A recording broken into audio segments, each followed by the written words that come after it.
LJP के नेता क्या बयान देते हैं, क्या करते हैं, इस पे हमको कोई टिप्पा टिप्पणी नहीं करनी है।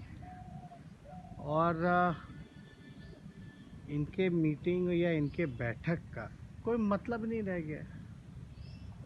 अब ये अपना वैल्यू बढ़ाने के लिए करते हैं या वैल्यू घटाने के लिए करते हैं, इस पे हम जो है ज़्यादा कुछ हम टिप्पा टिप्पणी नहीं कर सकते हैं।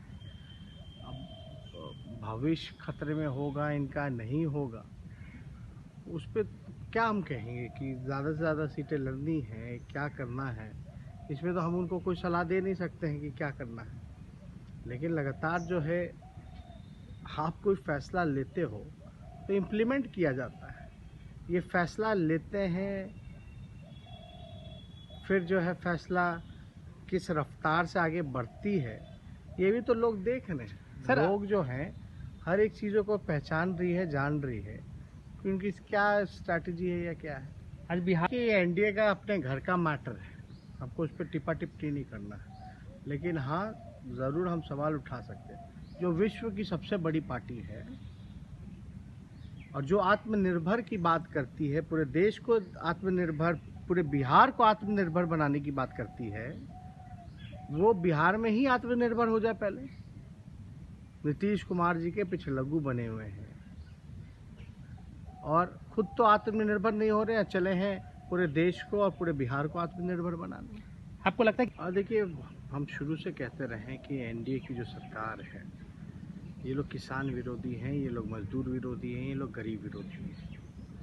अब आप देख सकते हैं उन्हीं के अलायंस पार्टनर के जो मिनिस्टर थे उन्होंने रेजिग्नेशन दिया, तो आप समझ सकते हैं कि किस प्रकार से जो भी विरोधी कानून जो है ज़बरदस्ती जो है लोगों पे थोपना चाहते हैं। उस वजह से ये डिफरेंसेस तो उनके एनडीए में भी दिख रहा है कि ये कानून जो है पूरी तरीके से ये किसान विरोधी कानून है और लगातार जो है एक एक करके 3 विधेयक इन्होंने सामने लाने का काम किया है, जिसका लगातार जो है किसान को जो है इसका नुकसान होगा। और जब किसान का नुकसान होगा, क्योंकि कृषि प्रधान हमारा देश रहा है, तो जाहिर सी बात है कि पूरी तरीके से हमारे देश पे भी इसका असर पड़ेगा। और ये पूरी तरीके से बीजेपी की पार्टी जो है पूंजीपति पार्टी हो गई है, कॉरपोरेट्स की पार्टी हो गई है। इसमें ना किसान की सुनी जाती है, ना गरीब की सुनी जाती है, ना मजदूर की सुनी जाती है, ना युवा नौजवानों की सुनी जाती है। देश जो है आर्थिक मंदी से ऐसे भी गुजर रहा है। और आपने देखा होगा कि बीजेपी के जो उप मुख्यमंत्री हैं बिहार में, वो क्या कहते हैं? वो कहते हैं कि कभी चांद पे जाने की बात करते हैं।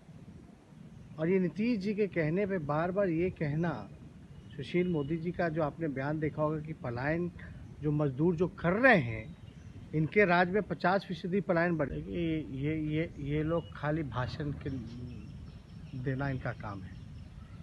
इनको जनता का सेवा से कोई मतलब नहीं है।